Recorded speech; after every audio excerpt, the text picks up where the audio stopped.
Show Me the Data, um podcast voltado para a comunidade de dados.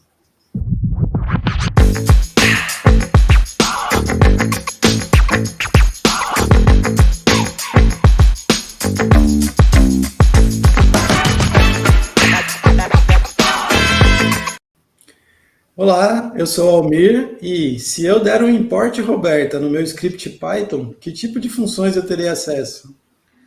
Olá pessoal, eu sou a Rayane, mas podem me chamar de Rai. E a famosa frase é ao infinito e além. Sejam muito bem-vindos e bem-vindas ao novo episódio do Show Me the Data, onde o Meigron, que não pode estar presente hoje, a Rai e eu traremos discussões relevantes sobre o mundo de dados através de especialistas e também de pessoas como a gente, que está começando nessa área. Neste episódio especial do Mês das Mulheres, o Show Me the Data tem a honra de apresentar a astrofísica Roberta Duarte. Ela é formada em física, é mestre em astrofísica e doutoranda em astrofísica.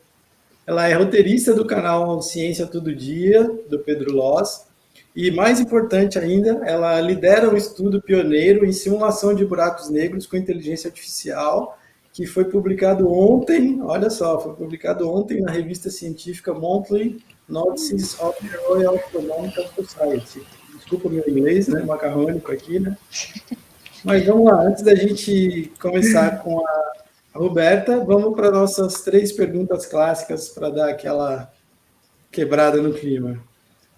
Roberta, são 3 perguntas para você. Primeira, você usa Windows, Mac ou Linux? Segunda, você prefere R ou Python? E a terceira é, qual o maior cientista da história para você? Bom, primeiro a Linux, com certeza. Assim, eu já cheguei no ponto onde, assim, até mesmo meu computador de pessoal e que eu uso só para coisa é Linux também.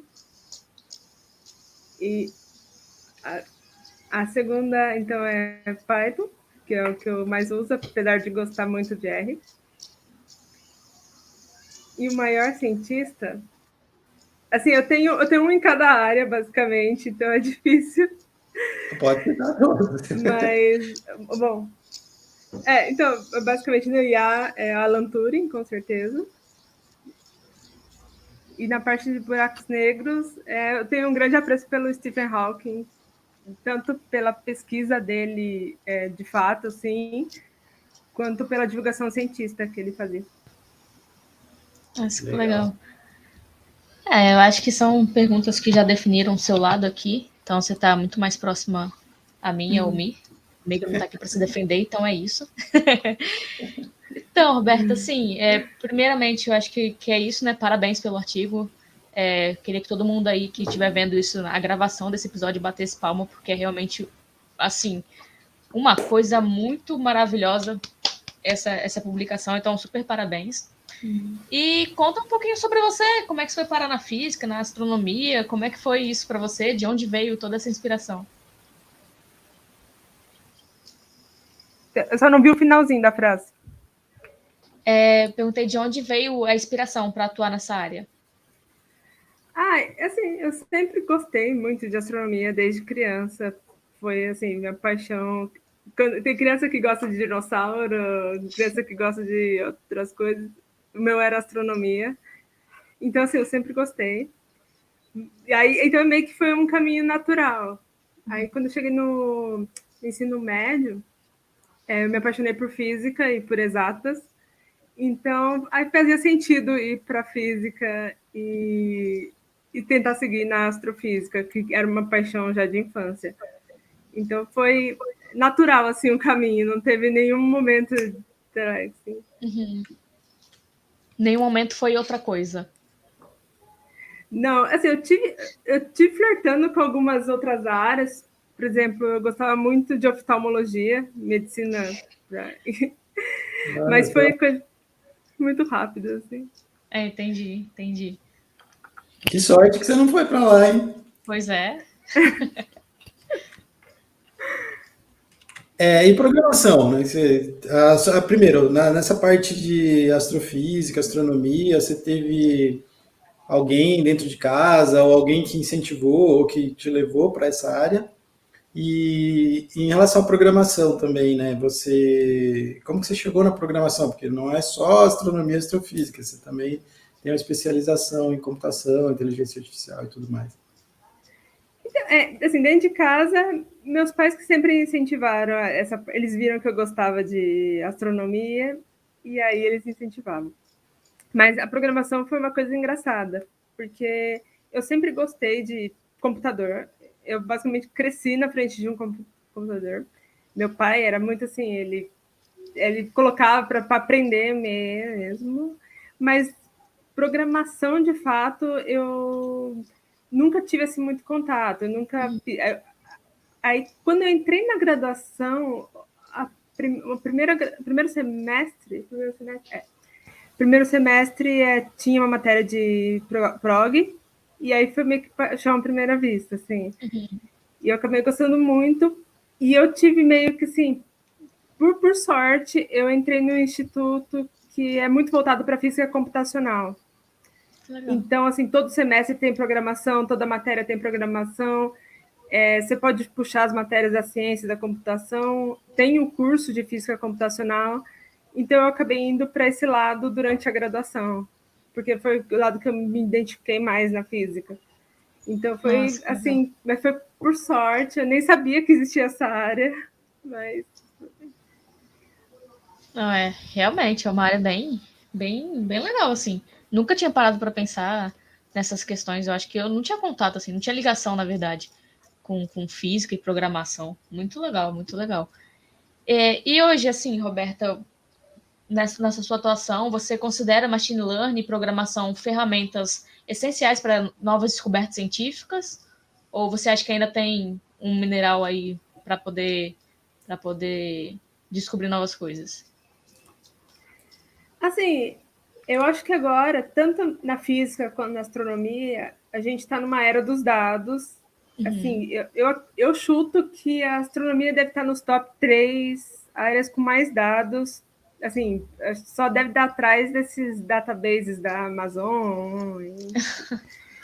Mas tem muito dado e a gente chegou num ponto que não tem capacidade computacional e nem humana para conseguir descobrir as coisas, tirar ciência desses dados. Então, vai ser necessário, já é necessário uma nova técnica, e eu acho que machine learning assim, é indispensável nos próximos anos dentro da astronomia e da física. Nossa, legal. E me diz uma coisa, como que é ser uma cientista astrofísica tão jovem, né, que você me parece ser tão menininha, e numa época cheia de terraplanistas e antivax, né, que a gente tem que ficar explicando coisas que não fazem nem sentido mais. Como que é isso?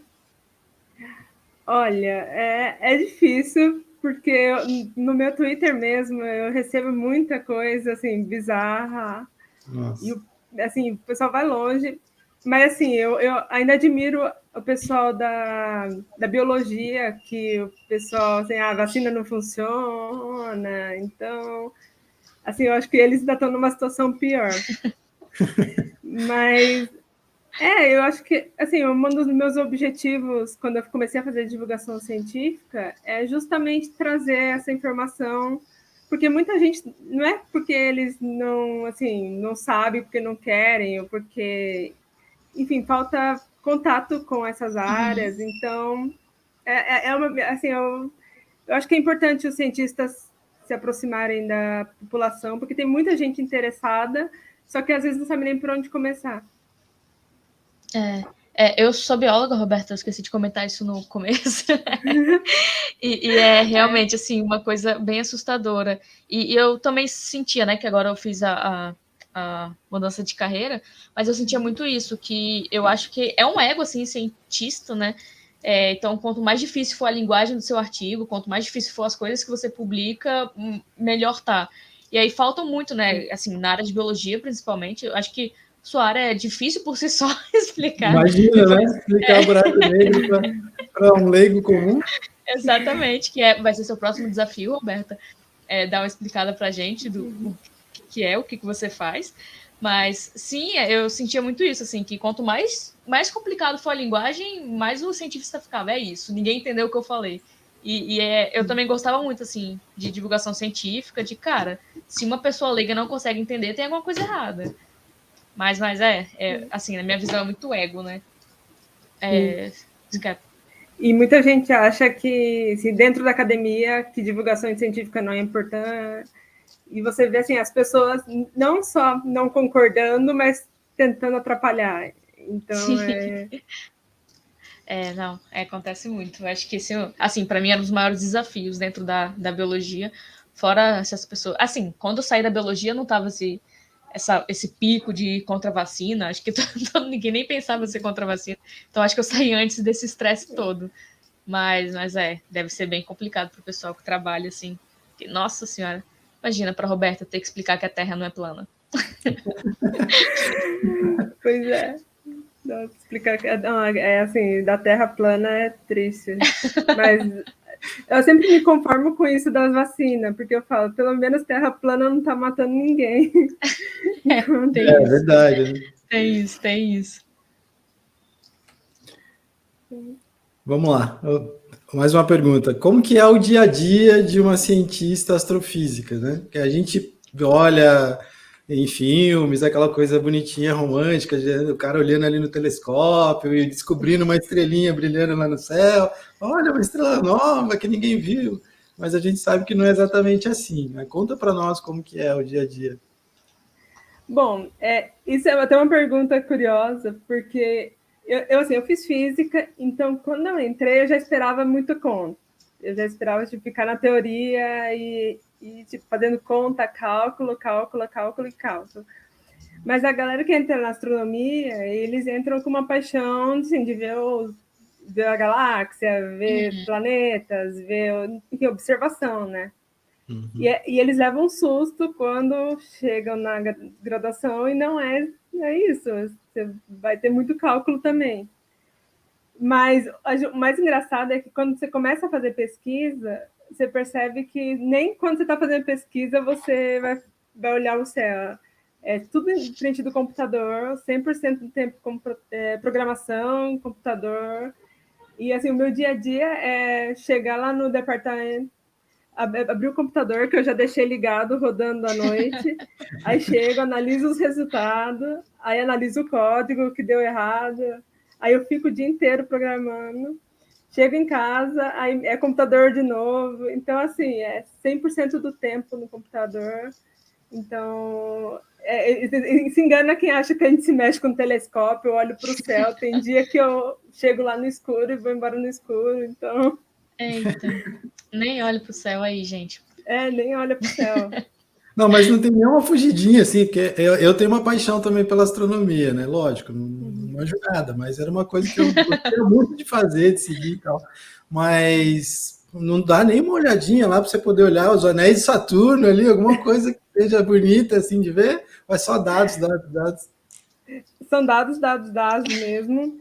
Assim, tem um pessoal que é mais voltado para observação, que eles às vezes conseguem olhar o céu e olhar uma galáxiazinha, mas assim, a maioria é tudo programação e você vai ficar olhando o código o tempo inteiro. Que droga, eu vou ter que ir no planetário mesmo. Roberto, antes da gente entrar assim um pouquinho mais a fundo, né, que eu acho que o pessoal deve estar mega curioso para entender o que você faz, assim, que eu fiquei, né, na hora que a gente deu uma lida lá no artigo. Mas vamos saber um pouquinho mais sobre você, porque, assim, eu vim da área acadêmica e sentia, assim, não dificuldades, na verdade, mas não diretamente em relação ao fato de ser mulher, né? Vindo da biologia, era coisas básicas, assim, né? Desde coisas básicas até coisas mais pesadas, mas no sentido de, menina fazendo biologia, indo pro mato sozinha. E como é que é para você? Você sente isso na sua área? Você acha que isso é um empecilho? Isso já te prejudicou, assim, né? Alguma vez? Assim, na astronomia, eu não vejo tanta diferença. Eu acho que é bem 50%, 50%. Tem bastante mulher na astronomia, o que é uma coisa muito legal. E aí você vê, por exemplo, a Andrea Ghez, que levou o Nobel há pouco tempo. Mas na física é outra história, né? Quando eu entrei, era 2 mulheres e 38 homens. E assim, a turma era assim, várias vezes eu estava sozinha, tipo, a minha amiga estava fazendo em outra turma, eu estava em outra turma, então eu ficava sozinha. E além disso, eu fiz num campus que era só exato. Então era assim, tem a estatística, acho que é 70% homem, alguma coisa assim. E então assim, teve esse baque, e nas próprias matérias, assim, os professores estão mais acostumados com homem, e aí acho que, por exemplo, mulher não sabe programar, e aí faziam uns comentários meio torcidos para mim, para minha amiga. Então, assim, teve, mas na física e na astronomia, assim, eu não vejo tanto. Entendi, não, entendi.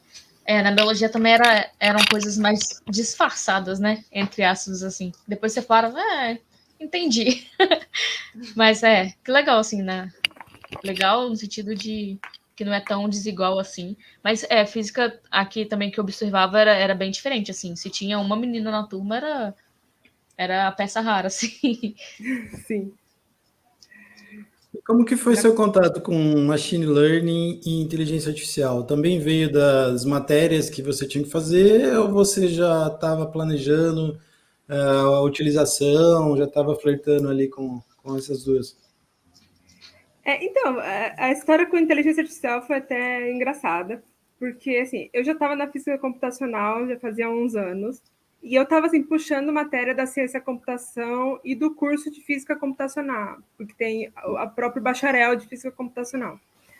E aí uma dessas matérias era de AI, que era um professor que era muito bom e todo mundo falava super bem. E aí eu falei, vou tentar fazer. E eu acabei gostando muito. Só que em nenhum momento eu pensei, vou pegar essa matéria e vai ser o meu trabalho, vai ser o meu projeto de pesquisa daqui para frente. Então, aí eu fiz a matéria, foi muito legal, tipo, vi a parte teórica de AI, de redes neurais, clustering, enfim, várias técnicas.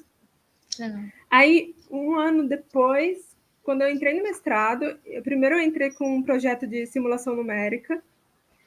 Aí um dia meu orientador estava comentando sobre redes neurais e tal, e eu falei, eu fiz uma matéria de redes neurais, então assim, eu sei o básico da matemática por trás das redes neurais.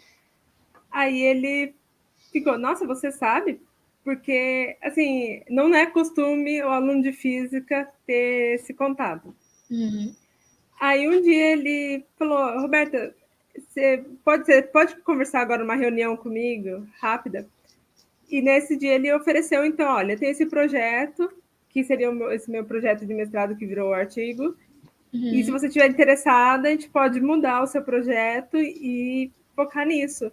E eu aceitei na hora, assim, nem hesitei, porque ia ser uma coisa que eu já estava curtindo. E foi a melhor coisa que eu fiz, porque hoje eu percebo que eu amo muito inteligência artificial, então acabou sendo. Nossa, que legal, Roberto, que legal. Roberta, conta assim um pouquinho pra gente, né? O que você faz, qual foi esse estudo, esse artigo que a gente tanto está citando aqui. Então, assim, pode contar pra gente tudo que você quiser, que a gente aqui agora vai só te ouvir falar, que é o seu momento de brilhar agora. A gente é fã aqui. Bom, então, meu trabalho, como eu falei, eu comecei com simulação numérica, porque simulação numérica é a forma como a gente entende o ambiente ao redor de um buraco negro. A gente pega as equações de fluido, equações de Maxwell, equação de relatividade geral, pede para um computador resolver essas equações por aproximação numérica, cálculo numérico, e aí você resolve e tal, só que elas são muito complicadas. Então, assim, se você adiciona mais equação, fica mais complicado. Se você adiciona resolução, acaba ficando mais difícil. E, assim, não tem mais poder computacional, assim, não só aqui, mas no mundo, para resolver equações ainda mais complicadas, que é o mais próximo da realidade. Uhum.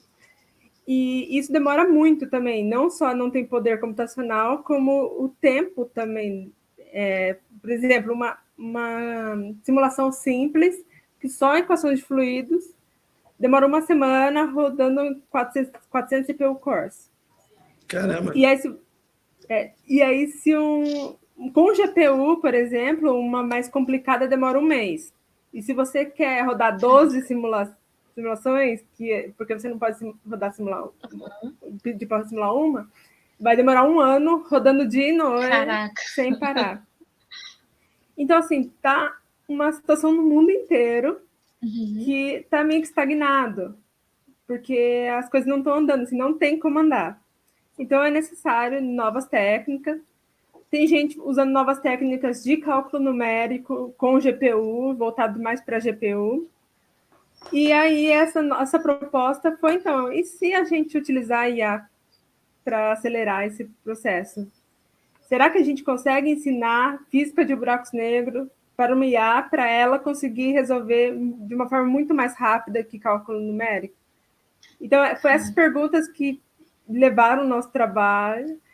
Então, o que a gente fez? A gente pegou essas soluções, que é basicamente uma solução de densidade, de pressão, de velocidade, ao redor de um buraco negro e ver. Então, a gente é meio que um donut em torno de um buraco negro que vai espiralar e formar um disco, que é aqueles discos que a gente vê em geral quando procura buraco negro, tem aquele disco.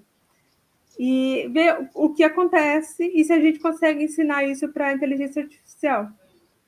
E foi esse meu trabalho, então a gente pegou isso, alimentou, utilizando técnicas de machine learning, e aí a gente falou, será que a gente consegue simular uma, pelo menos? E conseguiu, esse foi um dos resultados, mas a gente queria também, assim, será que ela aprendendo a física de várias simulações, ela consegue simular uma sozinha que ela nunca viu antes? Então, e aí deu certo, ela conseguiu simular, e aí esse foi basicamente o principal resultado do trabalho, que foi a primeira vez que uma IA fez isso, de simular sozinha um ambiente que ela nunca viu antes, ao redor de um buraco negro. Caraca. Deixa eu entender, assim, e tentar explicar também para a galera que vai nos assistir aqui. Nós meros mortais. Minhas filhas amam, já avisei, elas já estão ansiosas por ver esse episódio aqui, elas curtem muito. E basicamente assim, quando você fala em cálculo numérico, a primeira tentativa é colocar o computador para resolver as fórmulas, como um ser humano faria. É isso? Isso. E aí não há poder computacional, porque os computadores não conseguem resolver essas fórmulas todas, demora muito tempo. E quando você utiliza uma inteligência artificial, você mostra para ela o resultado e da equação, né? Uma equação com o resultado pronto, e ela aprende aquilo e começa a fazer outras. Seria mais ou menos isso. Que aí você só coloca o modelo pronto, aí coloca um estado, e a partir desse estado ela consegue simular o resto. Você então não precisa fazer essas aproximações numéricas desde das condições iniciais até as condições que você quer. Então, seria direto.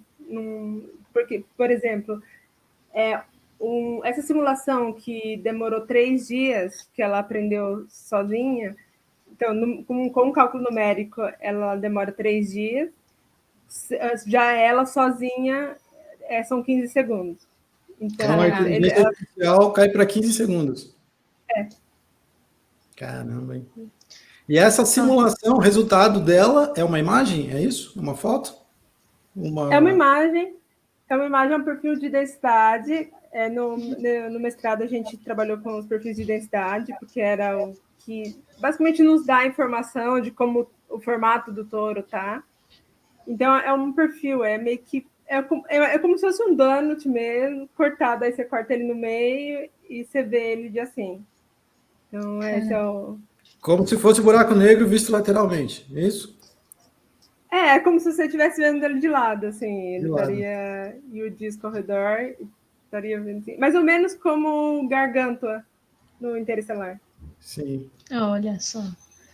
Cara, eu amo a simplicidade científica e da Roberta também, que ela soltou um... É só isso, simples assim. Simples assim, um donut. Simples assim. Foi só isso só que eu fiz. Tem uma pergunta também, Roberta, que assim, eu acho que é bem importante para o pessoal entender, que tem a ver com a publicação mesmo, né, de artigo científico. É um processo que demora muito, né? A gente estava comentando aqui em off que demorou um ano, né, para essa publicação ser aceita finalmente na revista. E aí tem todos os processos políticos, né, financeiros também, e pessoais, que eu acredito que venha, né, nesse momento. Pelo menos para mim aconteceu super. Então, conta um pouquinho assim, como é que foi esse processo para você, se foi algo pesado, que se em algum momento você pensou, cara, isso não vai dar certo. Como é que foi isso para você? Então, esse artigo, assim, como foi a primeira vez e uma coisa, assim, pioneira que ninguém tinha feito antes, eu e meu orientador, a gente bateu muito a cabeça, porque a gente não sabia se a gente aplicava para uma revista de programação, computação, ou uma conferência, ou se a gente aplicava para uma revista de astronomia e astrofísica. Uhum. Então, a gente quebrou muito a cabeça, e aí a gente decidiu que o Monthly Notes ia ser melhor, e era melhor aplicar lá. Aí a gente submeteu, e eles dão um prazo de 1 mês para você receber a resposta de um revisor. Uhum. Assim, a gente aplicou em final de janeiro, deu fevereiro, nada. Aí chegou março, nada. E a gente ficou, meu Deus, acho que eles esqueceram do artigo, porque já passou mais de 1 mês e eles nem deram assim, olha, alguma coisa. Aí a gente recebeu um e-mail da revista e eles não tinham para quem perguntar do revisor, não tinha revisor. Uhum. Porque ninguém queria pegar, porque era 2 áreas ao mesmo tempo, né? Então era uma coisa de inteligência artificial e astrofísica. Então, assim, não tinha revisor.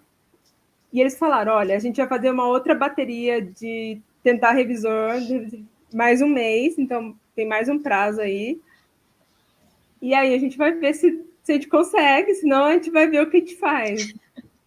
E eles conseguiram, então, um revisor, e a gente fez a primeira revisão, que foi bem voltada para de astrofísica. Essa revisão me deixou um pouquinho preocupada, porque ele pegou bem assim nos detalhes da física.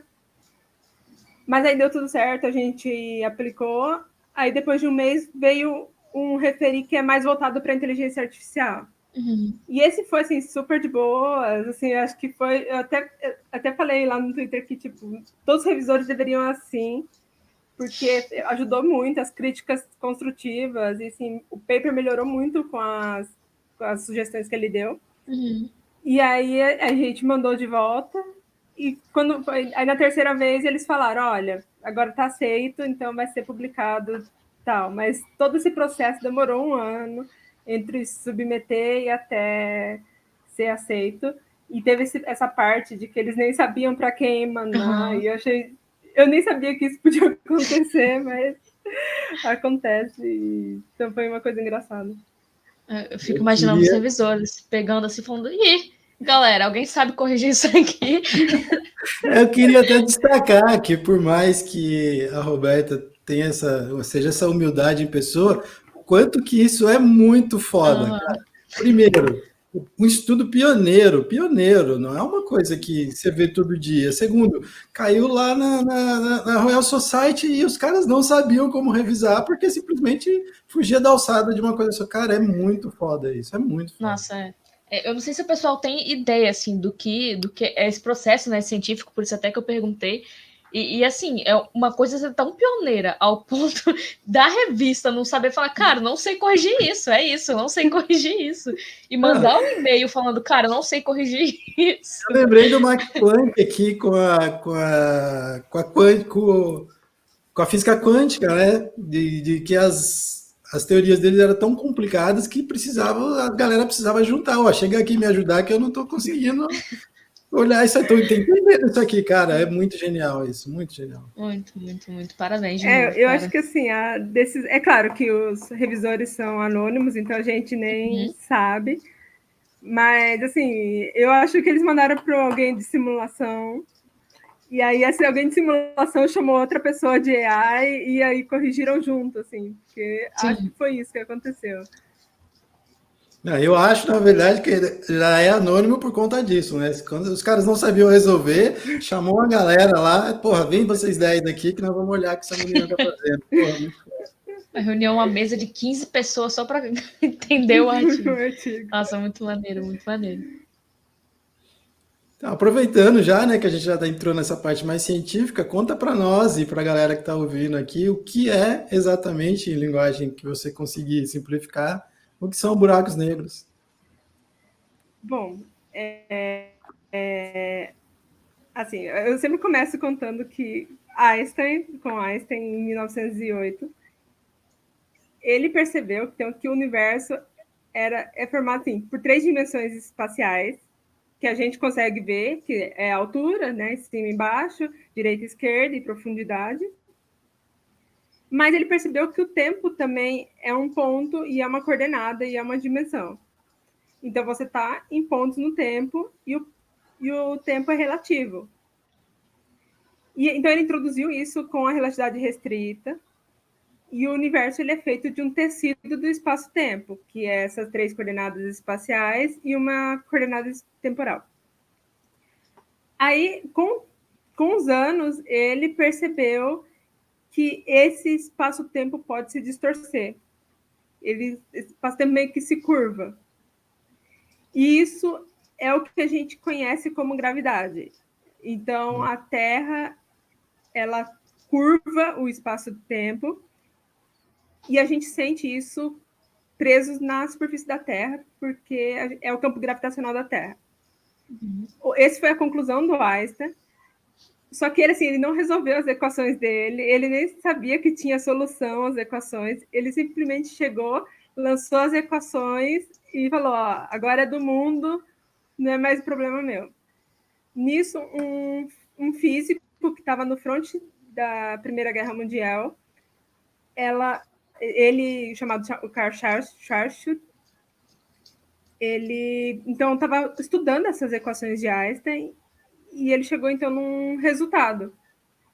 E ele chegou que, então, para uma dada massa e um dado raio, o campo gravitacional seria tão intenso que nem a luz conseguiria escapar. Então, nesse caso, seria um buraco negro. Ele não chamou isso de buraco negro na época, mas é isso que é um buraco negro. É uma distorção do espaço-tempo que é tão intensa que o campo gravitacional prende até mesmo a luz, que é o objeto mais rápido do universo.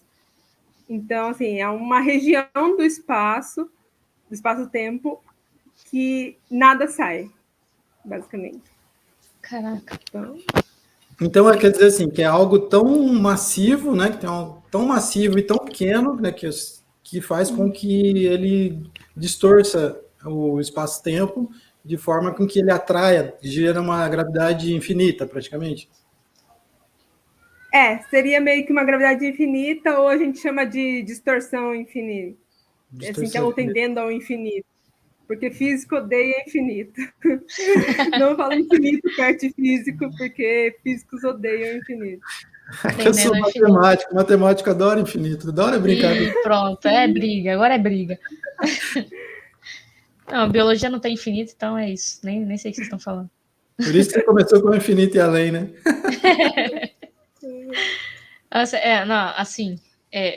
Eu vou voltar nesse ponto, porque eu tô com isso inculcado, que imagina a Roberta tendo que explicar para alguém que a Terra não é plana. Isso é uma coisa que, nossa, fala, moço, eu tô falando de espaço, tempo, gravidade. Você tá falando de Terra plana, eu já tô aqui, ó, já passei disso há muito tempo. Desculpa, gente, eu só quis falar isso, porque isso não sai da minha cabeça. Mas enfim. Deixa eu jogar uma pegadinha junto aqui, peraí, aguenta aí. Se o buraco negro é um objeto supermassivo que não deixa nem a luz escapar, como que foi possível fotografar um buraco negro? E conta pra gente também por que a foto de 2017 e a Kate Bowman são importantes aí para a física, para a astronomia e para a ciência em geral.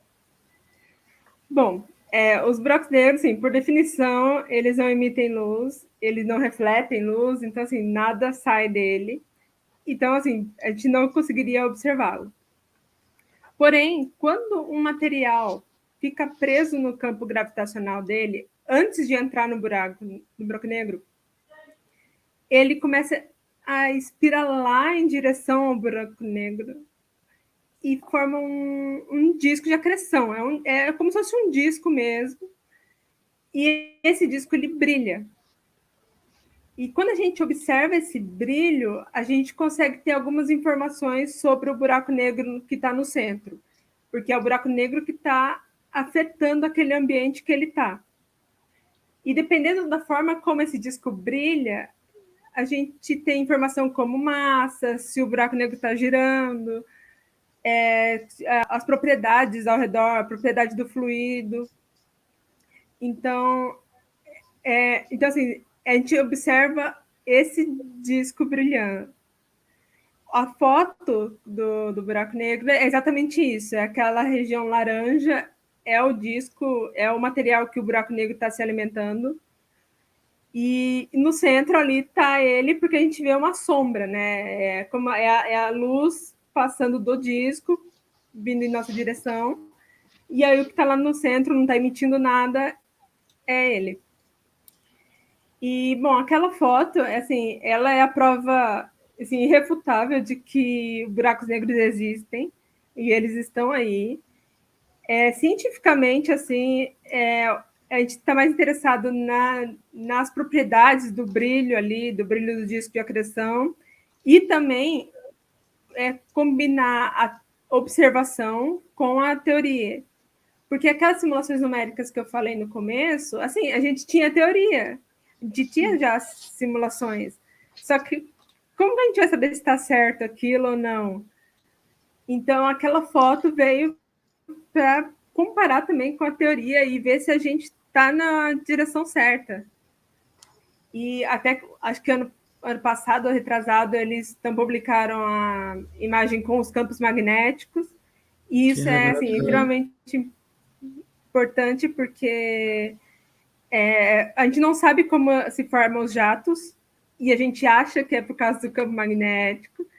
Então, tendo essas informações observacionais, nos ajuda a ver se a teoria e o caminho que a gente está traçando é o correto.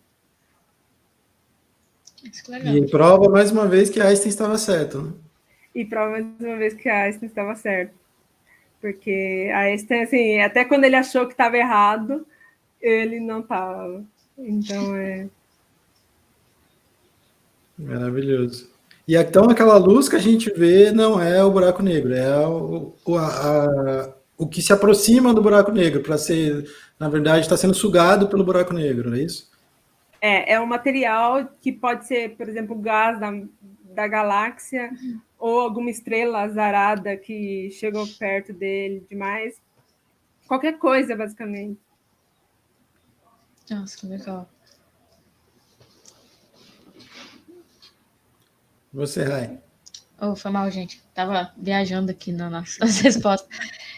Roberta, assim, você falou que tudo é muito assim pesado, né? Era, na verdade, antes de você inovar. E que tipos de hardware vocês usam para fazer essas simulações? Assim, um computadorzinho normal rodou. Esse foi o grande diferencial do seu trabalho, no caso. Então, você tendo o modelo pronto, você consegue colocar os pesos já assim, upar na internet e tá tudo certo. Mas nesse trabalho a gente contou com a ajuda da NVIDIA, teve colaboração da NVIDIA. Legal. Então a gente utilizou 2 GPUs deles, que eles colaboraram durante o projeto. E a gente rodou, fez todos os treinamentos nessas 2 GPUs, que é voltado assim para machine learning, então AI. Mas assim, hoje, por exemplo, assim, na época não tinha o Google Colab, que você consegue acessar uma GPU pelo Google Colab. E, então, foi por 2 GPUs, mas assim, hoje em dia eu tô até mexendo no Colab para continuar o projeto. Que legal. Nossa, que legal. Para quem não sabe, GPU são como se fossem placas de vídeos, né? São placas com núcleos menores e que conseguem processar paralelamente muitas coisas ao mesmo tempo. Isso para machine learning, inteligência artificial é bem prático assim. Sim. Então você já consegue para te fazer essa simulação no Google Colab da vida? Oi, desculpa. Vou repetir. Você já consegue fazer as suas simulações no Google Colab? Porque o Google Colab, para quem não sabe, também é uma plataforma de programação, é um Jupyter Notebook online que você pode usar. Você usa na nuvem, então hardware e GPUs, né? São todas do Google, mas óbvio, você não tem por ser gratuito, né? Para quem usa o plano gratuito, né? Ele não tem um acesso irrestrito, então tem algumas limitações de hardware, mas você consegue rodar a tua simulação no Google Colab? Sim, eu consigo controlar mais ou menos quanto de dados entra. Então, porque como são muitos dados, são no trabalho que eu fiz nesse artigo eram cerca de 6 mil dados. Agora eu estou com quase 300 mil dados, então, assim, é muito dado e aí acaba podendo dar problema. Então, mas assim, no Google Colab eu testo para ver se o modelo está certo e se está convergindo e tal. E isso dá, porque acho que, se não me engano, são 24 horas rodando na GPU, aí depois eles cortam alguma coisa assim, ou 12 horas, alguma coisa. Mas assim, com um pouquinho, dá pelo menos para ver se o modelo está certo, eu consigo utilizar o Colab. E aí não preciso ir direto para a GPU, aí eu só jogo na GPU quando tá. Vou assim, colocar muito dado, igual está agora, está desde ontem rodando, então. Eu estou me sentindo cientista aqui, né? Porque eu fui rodar o Boruto esses dias no Google Colab e o Google Colab não aguentou, falou que era muito, estava exigindo demais do hardware e, puf, me cortou 3 vezes. Então, Isso é quando chato, você diz né? 6 mil dados, você está falando de quantos gigas e, por exemplo, se for datasets, qual o tamanho desses datasets em linhas e colunas e features? Então, no artigo eram cerca de 6 gigas, se não me engano, todos os dados, que eram matrizes de 200, era 400 por 200, mas eu fazia algumas preparação que no fim ficava 200 por 200. E eram blocos, né? Porque a gente tinha duas dimensões espaciais, que era o R e o θ, e uma dimensão temporal, que a gente avisava como aqueles frames mudavam em função do tempo também, porque era uma informação que a rede precisava. Então era cerca de 6 gigas. Agora, atualmente, eu estou com um dataset de 2 tera. Então, é muito dado, que aí acaba. Mas assim, eu tento alimentar 2 gigas por vez para ir com calma. E aí só quando assim, eu tenho certeza que está tudo funcionando, eu falo, agora pode rodar tudo e aí espero uma semana. E os dados, eles são todos numéricos, né? Você não trabalha com string, por exemplo. São todos numéricos, são todos numéricos. É uma matriz e cada ponto é um valor da densidade, ou da pressão, ou da velocidade que está naquele ponto ali. Cara, esses dias eu estava fazendo o tratamento do dataset do Enem. E ele dava, acho que uns 4 milhões e meio de linhas por 130 colunas, mais ou menos. Nossa. Cara, e era enorme aquilo, e o Colab não conseguiu lidar com ele, né? Agora eu imagino quanto que não é 2 teras só de número, porque no Enem era quase todas as features eram strings, né? E a string é muito pesada. Agora, pô, número, sei lá, decimal é super leve, né? Comparando com o string, por exemplo. Imagina o tamanho disso. Sim, assim, porque agora a gente está trabalhando com 3D, né? Então, assim, o dado bruto, né, o que eu recebo antes de fazer toda a preparação para entrar para a rede, ele é um bloco, né, de 3 dimensões, não 2, 3 mesmo. Então, é como se você fosse ver o donut mesmo, assim, sabe? Perfeito, assim, tipo, você vê de cima, de baixo. e são 192, um atrás do outro, que forma esse bloco. Então, para cada instante de tempo, tem um bloco daquele, um para a densidade, um para a velocidade, um para o campo magnético. E aí você tem que considerar o campo magnético nas 3 dimensões, a velocidade nas 3 dimensões, né? Porque é um vetor, então você tem que ter o VR, Vθ e Vφ. Então, ao todo, você tem 8 blocos daquele para cada instante de tempo. Aí, quando eu modifico, eu estou fazendo uma abordagem mais em 2 dimensões, por enquanto, porque 3 dimensões ainda... eu comecei do básico para ir para 3 dimensões, mas então aí tem a dimensão espacial, né, que são 2 a partir daí, e a dimensão temporal, que é para avisar a rede que aquele ponto chegou depois de 4 passos ou 5 passos, né? Enfim, então esse é mais ou menos esse é o conjunto de dados. Caraca, que legal. E quanto tempo, mais ou menos, assim, para rodar isso tudo? Se você chuta, assim. Ultimamente está demorando 3 dias. Uhum. Porque eu tô rodando com todos os dados por enquanto, mas amanhã mesmo eu já vou modificar umas coisas, porque eu vi que a loss está convergindo, então, assim, eu já sei que está pelo menos no caminho certo, e aí eu consigo pelo menos diminuir para fazer alguns ajustes que eu preciso. Aí eu acho que em questão de horas eu consigo, assim, pelo menos ter noção do que está acontecendo ali. Mas para rodar tudo vai, assim, mais 3 dias. Isso que legal. Como que é para você e para a galera que te vê ser pioneira no estudo? Porque eu estou imaginando aqui, né? Você andou por um caminho que pouca gente fez, né? Tô falando mais especificamente da IA na astronomia, porque a IA em si você consegue achar muitas aplicações de inteligência artificial, machine learning por aí, muito simples de achar, inclusive na internet. Uma busquinha no Google você consegue achar os algoritmos prontos em vários modelos, mas a aplicação disso no teu estudo, o fato de ele ser de você ter sido uma das primeiras a usar esse tipo de coisa, né? Eu acho que talvez já tivesse alguns flertes, mas ninguém usou de verdade. Como foi isso para você caminhar, né? Quais foram as dificuldades em relação a isso e como foi também para quem está de fora olhar isso, né? Esse processo todo. Assim, eu acho que físico e astrônomo, eles são muito assim, eles têm resistência. Isso é em qualquer área da física, em qualquer área, porque se tem uma coisa que funciona, os físicos vão olhar meio torto se alguém sugerir uma nova abordagem. A própria mecânica quântica é um exemplo, né? Que quando falaram, olha, talvez seja assim, o próprio Einstein olhava meio torto para a mecânica quântica, né? Ele falava que era uma teoria imperfeita por causa que, tipo, como que a gente vai explicar? Então, assim, físico não gosta de coisa nova. É histórico, basicamente. Acho que está no sangue dos físicos. Paradoxal, né?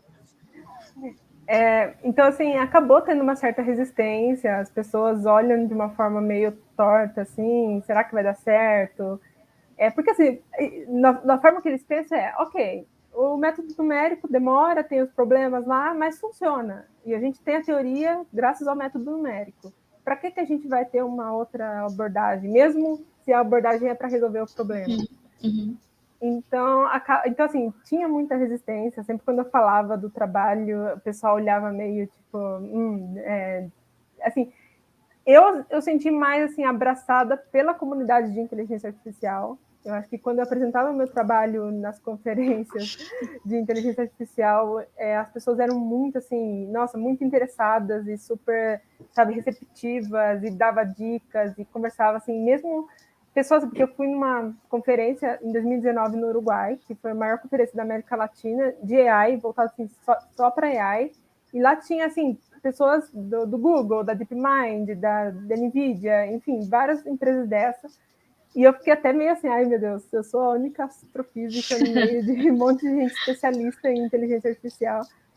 E foi super assim, nossa, eles abraçaram o projeto e elogiaram e assim sugeriram novas ideias e assim foi assim, um carinho muito grande que eu tive nessa área, enquanto na astrofísica era mais tipo, isso aí acho que não vai dar certo, isso aí meio... Então tem isso, quando você está trabalhando com uma coisa pioneira, acaba gente olhando meio torto para o seu trabalho e para você, e acha que você está fazendo alguma loucura. E até gente que torce para dar errado, né? Porque acaba que, se todo o trabalho da pessoa é voltado para cálculo numérico, acaba, enfim, acaba podendo dar, assim, acaba batendo de frente com o interesse, né? Mas, então, assim, rola isso, rola resistência, mas eu entendo que é coisa de físico mesmo, enquanto na galera de AI foi super bem recebido, e até hoje, assim, o povo sempre elogia e assim, super incentiva também. É que a inteligência artificial, a área em si, e popular, igual ela é agora, é uma coisa muito nova, né? Apesar de nós já tínhamos aí o Turing e outra galera desde 1950 para cá já mexendo com isso, mas essa popularização e o uso em todas as áreas que tem agora, que você vê praticamente machine learning em tudo agora, né? Inclusive dados é o novo petróleo. Então, mas é uma coisa meio nova agora, né? E você pega a astronomia, a física, é uma coisa muito antiga e muito estabelecida. E é meio que um clube do bolinha também, né? Aquela coisa de que, né, tem aquela resistência com a entrada de novas pessoas, novas ideias. Aqui sempre foi assim, né? O que você vem aqui? Quem é você para modificar alguma coisa? E a galera da inteligência artificial, do machine learning, é uma galera que quer experimentar muito, porque tudo é novidade, né? Sim. Sim, é isso que você falou, faz muito sentido, porque até mesmo quando, por exemplo, para você entrar numa pós-graduação em física ou astronomia, você tem que fazer uma prova específica com as matérias da graduação, e isso é até um debate dentro da área, porque, assim, por exemplo, se você faz outro curso que não seja física e astronomia, e você quer fazer, por exemplo, trabalhar com astroquímica, com astrobiologia, assim, que uma graduação em biologia, uma graduação em química, ou até ciência da computação mesmo, que é muito voltado para programação, né? Você tem essa barreira que, assim, eles só aceitam alunos de física e alunos de astronomia, então é meio que realmente um clube do bolinha, que, assim, eles não aceitam pensamentos diferentes, pessoas diferentes, então, assim, é um pensamento complicado. Assim, cai naquela velha questão de ego de cientista, que é bem, é super complicado, assim, porque na biologia também rolava muito, e tinha outra questão também, que era, assim, o que eu tenho percebido, né, não sei nem se é uma observação muito válida, né, porque é uma observação minha, mas parece que cada vez mais pessoas mais jovens estão se formando, então sempre tem aquele olhar de tipo, ó, o que a jovenzinha quer fazer de novidade aí? E aí fica aquele arzinho de tipo, testa aí então, pra gente ver se vai dar certo. Isso é bem ruim, assim. Nossa, Mas sim. você provou da melhor maneira, né? Falou, toma aqui. Inclusive, eu queria saber qual que é como que está sendo isso, né? Porque agora teu artigo está publicado, chupa Royal Society, está aqui. E aí vocês vão ter que me engolir e tal, mas como que está sendo o feedback em relação a isso? A galera tá te dando um reconhecimento que você, porra, tu é foda pra caramba. E tá sendo assim, tipo, o pessoal, até recebi parabéns do diretor do instituto, foi uma coisa assim que eu falei, nossa, meu Deus, o diretor do instituto tá me dando parabéns. O Observatório Nacional também hoje fez uma thread sobre o trabalho e tal, então assim, acabou Saiu na Folha também, né? No Estadão, e vai sair outra matéria, acho que essa semana, não sei, vai sair, mas saiu no Jornal da USP, então assim, então, assim, teve uma recepção boa agora que saiu, e a questão de ser pioneiro e tal.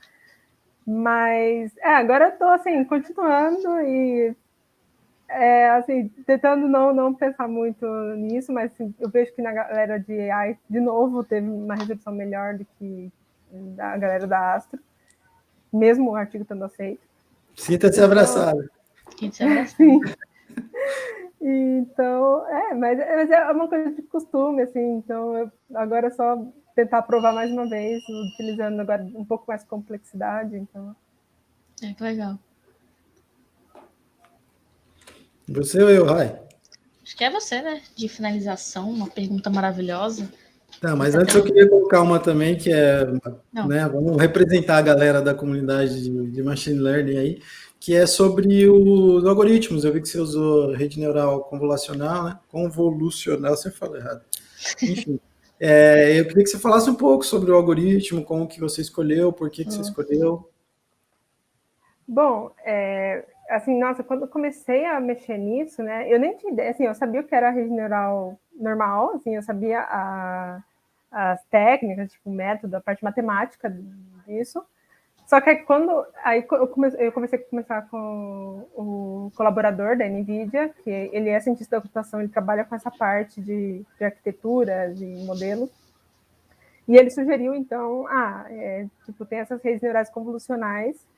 E eu falei, meu Deus do céu, o que é rede neural convolucional? Aí tive que correr atrás, assim, eu fiquei um tempo estudando, assim, eu tive que tirar pelo menos uns 2, 3 meses só para estudar teoria, ir atrás da teoria. E, assim, até hoje, assim, hoje mesmo eu estava estudando teoria de algoritmo e etc. Mas aí comecei a utilizar e eu e ele, a gente chegou na conclusão de que, bom, como a imagem, rede neural convolucional é a mais pedida, digamos assim, né, porque é o que é utilizado para visão computacional. Então, vamos nas convolucionais, que assim, é um caminho que dá mais certo. E aí, nisso, a gente tem essa arquitetura que é bastante famosa, que chama UNet, que ela é um formato de U mesmo, né? Quando você plota ela parece um U, o algoritmo. E ela, assim, muita gente tem utilizado essas UNets para muita coisa, e tem dado certo, porque ela tem umas características assim, específicas de que o input e o output se conversam, então não perde informação, o que é uma coisa importante para a gente, porque o resultado, né, que é o próximo passo, ele depende do passo anterior, então assim, é preciso ter a conversa entre esses dois lados. Então a UNet já contribuiu nesse sentido, então a gente não precisava se preocupar. E, então, assim, e aí foi modificando algumas coisas, aí foi propondo uma função de erro diferente, porque é uma função de erro que é as usuais, né, que é uma mean squared error, que é só a diferença do erro e tal, não funcionava para todo o modelo, né, para todo o resultado que a gente precisava, porque era assim, cada aspecto do touro mudava conforme o tempo passava, então a gente precisava de uma função de erro que se comportasse da mesma forma, que ela analisasse mesmo com essas mudanças acontecendo. E então aí a gente propôs, então essa também foi um dos resultados do trabalho, que a gente teve que propor uma função de erro totalmente diferente. E foi assim que a gente foi mexendo e mudando hiperparâmetro, que é os parâmetros meio que as condições iniciais da rede neural.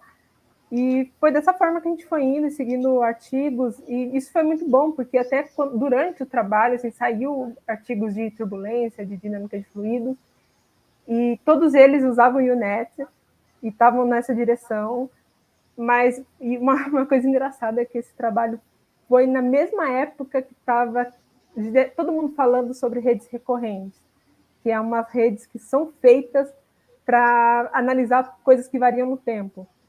E aí todo mundo falava, nossa, por que você não usa redes recorrentes? Tipo, era a pergunta principal assim, de todo mundo, era, por que redes recorrentes?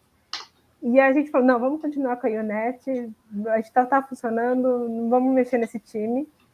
E até foi uma coisa legal, porque hoje em dia saiu artigos que demonstram que as UNets ainda assim são melhores, têm uma performance melhor do que redes recorrentes para esse tipo de coisa.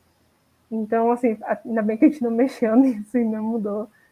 Mas foi assim que a gente foi escolhendo, e agora o algoritmo que eu estou utilizando agora também é baseado em artigos que tem essa mesma linha de pensamento, de dinâmica de fluido, predição de vídeo, então a gente sempre se baseia ali e começa do básico e vai avançando. Legal. Legal, praticamente vocês construíram do zero o algoritmo, né? Porque teve que mexer bastante coisa, né? Sim, a gente construiu do zero, a gente teve que... Assim, é uma UNet, apesar de ser uma UNet, ela tem várias mudanças, ela não é uma UNet clássica, a gente teve que fazer muita mudança nela e assim, criar coisas assim do zero, criar métricas do zero. Então, assim, o código parece um Frankenstein, assim, porque vai colocando uma coisinha ali, uma coisinha aqui, e aí quando vê, já tá tudo parece uma coisa grudada na outra, assim. Nossa, que loucura. E qual é o próximo objetivo, Roberta, assim, que você tem em mente? Qual é o próximo passo? Bom, o meu próximo passo assim, já começou, digamos assim, que agora a gente está testando com dados um pouco mais complexos, porque nesse trabalho que a gente fez, né, no artigo, os dados que a gente utilizou foi do mestrado do Ivan Almeida, que é o doutorando agora no meu grupo de pesquisa, e na época a simulação dele era a maior simulação daquele tipo no mundo. Então tinha cerca de 2.000 frames. Só uma tinha 2.000 frames. Aí depois, no final, tinha 6.000. Mas era maior no mundo, então, assim, como era uma coisa que precisava de muitos dados, a gente tinha só aquela simulação e a gente aproveitou isso. Só que é uma simulação relativamente simples, porque no mestrado dele ele estava interessado em entender ventos desse disco de acreção, então ventos que acabam escapando desse disco de acreção. Então, assim, ele não precisava adicionar campo magnético ou relatividade geral, então era mais dinâmica de fluidos mesmo, mas ainda assim tem algumas mudanças que mostram que tem um buraco negro ali no centro. Então, mesmo não tendo relatividade geral, a gente tem que fazer algumas modificações que no centro tem que ter um buraco negro. E então a gente utilizou esses dados, que eram tipo, a maior no mundo, mas assim, ainda assim era só dinâmica de fluidos e então assim foi só mais nessa questão dos ventos. Agora a gente quer avançar um pouquinho mais e adicionar relatividade geral e adicionar campos magnéticos e testar para ver se isso dá certo e quem sabe fazer uma simulação 3D agora, porque os dados que a gente tem atualmente são 3D. Nossa, legal. Que legal, muito bem mesmo. Bom, como a gente já vai encaminhando para o final, vamos fazer umas perguntas um pouco mais leves, assim. No filme Interestelar, o Nolan disse que era possível atravessar o horizonte de eventos e sair com vida. Você acha que ele era um louco ou um visionário? Assim, como o Gargantua, ele é um buraco negro, porque assim, tem uma diferença se você cai num buraco negro supermassivo ou num buraco negro estelar. Aí todo mundo pensa que o buraco supermassivo, pelo tamanho dele, ele é o mais perigoso de se cair. Mas na verdade não, é os buracos negros estelares. Eles são muito mais perigosos se você for cair do que o supermassivo, que é os que tem no centro da galáxia. Inclusive é o Gargantua, né? Porque quando você cai num buraco negro supermassivo, ele é tão grande, que não tem muita diferença de campo gravitacional entre sua cabeça e seus pés. Então, você não vai simplesmente virar vai cair. espaguete. Não ia virar espaguete. E, então, você ia simplesmente entrar e até falo que você nem ia perceber que você entrou num buraco negro. Você ia simplesmente cair e assim, o céu ia continuar normal. Todo mundo acha que entrou no buraco negro e ficou tudo escuro. Mas não, porque assim, a luz não pode sair, mas a luz pode entrar. Então, você ia ver o céu normalmente, assim, não ia ter problema nenhum. E ia ser meio que uma morte instantânea, porque a partir do momento que você entra, singularidade, acabou, você não tem nem tempo de pensar. E é até engraçado que o Gargantua, né, quem fez toda... É uma simulação numérica, o próprio Gargantua é uma simulação, e quem fez todo o cálculo foi o físico Kip Thorne, que levou o prêmio Nobel em 2017.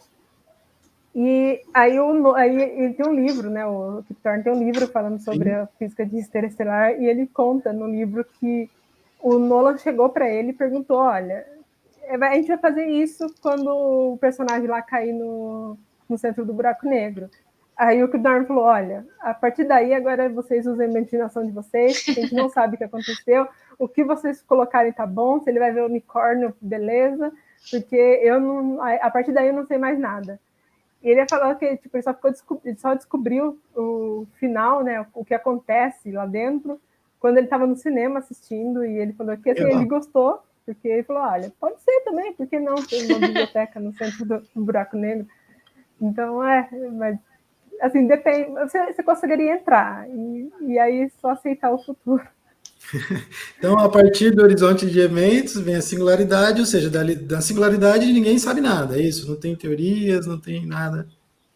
Só A singularidade ela é um ponto onde a física quebra, digamos assim, porque a relatividade geral não consegue explicar mais a singularidade, e nem a mecânica quântica, e ali é o ponto onde a mecânica quântica e a relatividade geral quebram, né? As duas estão, assim, uma fala uma coisa, a outra fala outra, e, assim, como que você vai colocar que cada uma está falando uma coisa diferente?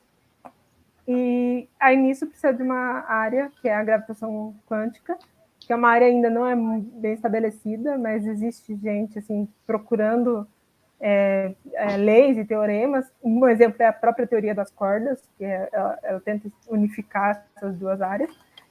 Então, assim, a partir da singularidade a gente não sabe nada, e eu duvido muito que alguma hora a gente vai saber o que acontece na singularidade. A gente precisa deixar bem claro que o modelo de universo que a gente conhece, na verdade, é só um modelo, né? Há pouco tempo atrás, a gente, sei lá, não vamos dizer nem muito tempo, né? Uns 200 anos para trás, o modelo de universo que a gente tinha era completamente diferente, né? Do que a gente tem hoje. Então, eu acho que, na verdade, gerações futuras vão ter um outro modelo de universo, por mais descobertas, e que vão melhorar coisas que a gente aprendeu e algumas até descobrir que não era bem assim, né? Talvez. Sim. Isso é muito incrível. Muito incrível. Então, acho que a gente está caminhando para o final, Roberta. E aí, tem toda a questão de divulgação científica, né? Que você mesmo falou que é um ponto importante para você. Então, fique à vontade para divulgar suas redes. Eu sei que você faz uma divulgação lá no Twitter, né? Tem algumas outras redes, então fique à vontade, assim, para falar um pouquinho do que você faz, do qual o seu objetivo no Twitter, quem quiser seguir, quem quiser conhecer mais, fique à vontade. Bom, é isso. Eu faço divulgação no Twitter e no Instagram, que é import_hobbies. O import vem do Python mesmo, por causa de como se chama a linguagem Python. Mas é import_ROBS, tanto o Instagram quanto o Twitter é a mesma arroba. Legal. E, bom, lá eu falo sobre buracos negros em inteligência artificial e Taylor Swift também. São os 3 temas que eu mais falo. E eu tento divulgar e assim, eu tento também trazer notícias de astronomia e de física e fazer threads e explicar sobre elas. Tento fazer vídeos no Instagram também, explicando algum tema. Eu já falei sobre os buracos negros lá, então assim, eu sempre estou postando. E, além disso, tem os vídeos no Ciência Todo Dia, que é onde eu escrevo roteiro junto com o Pedro Loss. Então, assim, quem quiser assistir sobre inteligência artificial, lá no canal dele também tem bastante vídeo sobre, que a gente faz roteiro juntos. Então, é basicamente isso. Legal, A gente vai colocar aqui na descrição dos episódios todos os links das suas redes sociais, LinkedIn também. E só queria explicar que a minha frase lá do início, né, que era se desse import Roberta, tá explicado agora, porque eu sabia que eu sigo ela no Instagram também, né, e tava lá o import Hobbs, eu já logo peguei, import Hobbs, Roberta e tal. Legal, muito legal. Então, quem quiser saber mais sobre buraco negro, universo e Taylor Swift, só seguir. Todo mundo fica, nossa, buraco negro e Taylor Swift. Gente, Não, tem que equilibrar. Bom saber sobre vários assuntos. Bom, Você Roberto, chutar eu alguma queria coisa? agradecer muito a tua presença aqui, fui eu que fiz o contato inicial, fico muito feliz de ter você aqui, fico muito feliz esse mês ter uma mulher tão especial, não só por ser o mês da mulher, mas por toda a tua pesquisa foda, seu trabalho muito bacana, que você seja aí um exemplo para não só para as mulheres, mas para os brasileiros em geral, que é tão pobre de heróis assim, né? Ter aí de você como espelho nas exatas, na ciência, em mulher representativa, em tudo isso pra gente. Acho que a Rai pode falar mais que eu nem estou em lugar de fala aqui. Assim, eu acho que a coisa que eu desejo, assim, nesse momento primeiro, agradecer muito a sua presença. Eu acho que é um ponto muito importante para o pessoal começar a entender um pouco o que é ciência, né? O que a gente pode fazer com a ciência, eu acho que isso é muito importante. E o que eu desejo é, assim, que as pessoas entendam a importância dessa conversa, assim, porque eu sei que, assim, não é por maldade, não tô falando que é por maldade, mas eu sinto que nós, né, como sociedade brasileira, às vezes eu me incluo nisso também, né, apesar de vir da área acadêmica, a gente não entende a importância das coisas, assim. Cara, a partir do momento que você entende quão pioneiro, quão importante esse momento, assim, tipo, esse momento como ciência, esse momento Roberta, assim, isso que eu desejo, que as pessoas entendam essa importância, assim. E é isso. Soltei uma frase de efeito do nada.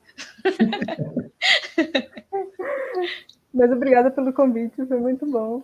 Eu adoro falar assim como eu falei, eu sempre me sinto bem recebida pela comunidade de AI e de programação. Então, assim, eu sempre amo esses convites, então obrigada. A gente que agradece, muito A obrigada. gente que agradece. Muito obrigado. E assim a gente fecha mais um episódio do Show Me the Data, que agora estará no nosso canal novo do YouTube. Olha, Boa, vamos visitar boa, lá. boa. E com nova identidade visual também. Obrigado aí por quem acompanhou a gente. Boa noite. Boa noite, galera.